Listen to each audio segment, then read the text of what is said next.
सूरज की पहली किरण जैसे ही गांव सीतापुर की मिट्टी पर पड़ी, खेतों में फैली ओस मोती की तरह चमकने लगी। गांव के चारों ओर फैले हरे भरे खेत, कच्ची गलियां और मिट्टी की सोंधी खुशबू उस जगह को किसी स्वर्ग से कम नहीं बनाती थी। उसी गांव में रहता था एक गरीब लेकिन बेहद ईमानदार किसान, रामू। रामू के पास ज्यादा जमीन नहीं थी, बस 2 बीघा खेत, एक बूढ़ी गाय और मिट्टी का छोटा सा घर। लेकिन उसके पास एक ऐसी दौलत थी जो पूरे गांव में किसी के पास नहीं थी, उसकी ईमानदारी। उसकी पत्नी सीता, बेटा मोहन और बेटी गुड़िया उसके साथ रहते थे। गरीबी थी, मगर दिलों में संतोष था। सुबह सुबह रामू हल लेकर खेत की ओर निकल पड़ा, प्यार और चिंता भरे स्वर में, सीता। सुनिए जी, आज जल्दी लौट आइएगा, घर में अनाज भी कम बचा है। रामू हल्की मुस्कान और आत्मविश्वास के साथ। चिंता मत करो सीता, भगवान मेहनत करने वालों को भूखा नहीं सुलाता। मोहन उत्साहित होकर। बाबा, मैं भी आज आपके साथ खेत चलूं। अभी तुम छोटे हो बेटा, पहले पढ़ाई करो ताकि तुम्हें मेरी तरह मेहनत में जिंदगी न बितानी पड़े। रामू खेत पहुंचा और मेहनत से मिट्टी जोतने लगा। दोपहर का समय हो चुका था, सूरज सिर पर आग बरसा रहा था। तभी हल किसी कठोर चीज से टकराया। रामू हैरानी से, अरे ये क्या है? उसने मिट्टी हटाई। वहां एक पुराना लोहे का संदूक दबा हुआ था। रामू ने संदूक खोला।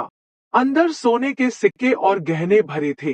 कुछ पल के लिए उसकी आंखें चमक उठीं। रामू मन में दुविधा और कांपती आवाज में, इतना सारा धन, अगर ये मेरा हो जाए तो मेरे बच्चों की जिंदगी बदल जाएगी, लेकिन ये मेरा नहीं है। उसके मन में लालच और ईमानदारी की लड़ाई चल रही थी। तभी उसे अपने पिता की बात याद आई। बचपन में उसके पिता कहा करते थे। रामू के पिता गंभीर और सीख देने वाले स्वर में, बेटा, मेहनत की सूखी रोटी भी उस दौलत से बेहतर होती है जो बेईमानी से मिले। रामू की आंखें नम हो गईं। रामू संदूक उठाकर सीधे गांव के मुखिया ठाकुर हरिराम के पास पहुंचा।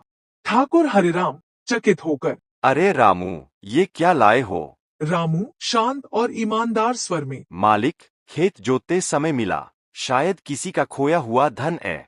वहां बैठे लोग हैरान रह गए। भोला अविश्वास से, अरे रामू, तू पागल है क्या? इतना धन कौन लौटाता है?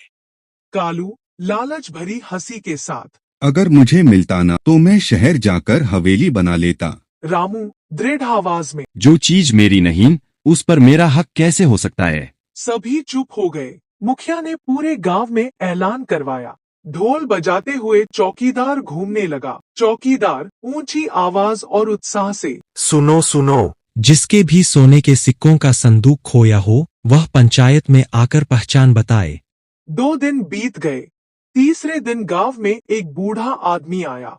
उसका नाम था शिवलाल। शिवलाल रोते हुए और दुखी आवाज में, वो संदूक मेरा है। कई साल पहले डाकुओं के डर से खेत में गाड़ दिया था, बाद में जगह भूल गया। मुखिया ने सवाल पूछे। ठाकुर हरिराम सख्ती से, अगर संदूक तुम्हारा है तो बताओ उसमें क्या क्या है? शिवलाल धीरे और याद करते हुए, उसमें मेरी पत्नी की चांदी की पायल, सोने के 20 सिक्के और लाल कपड़े में बंधा एक भगवान कृष्ण का छोटा लॉकेट है। संदूक खोला गया। सब कुछ वैसा ही निकला। शिवलाल रो पड़ा। वह रामू के पैरों में झुक गया। अतः रामू को शिवलाल ने अपने धन में से आधा हिस्सा दी। फिर उसे रात सारी गांव वालों ने रामू की चर्चा की। तो दोस्तों, कैसा लगा आपको ये स्टोरी? अगर अच्छा लगा हो तो स्टोरी को लाइक और चैनल को सब्सक्राइब जरूर कर देना, ऐसे ही मजेदार स्टोरी को देखने के लिए।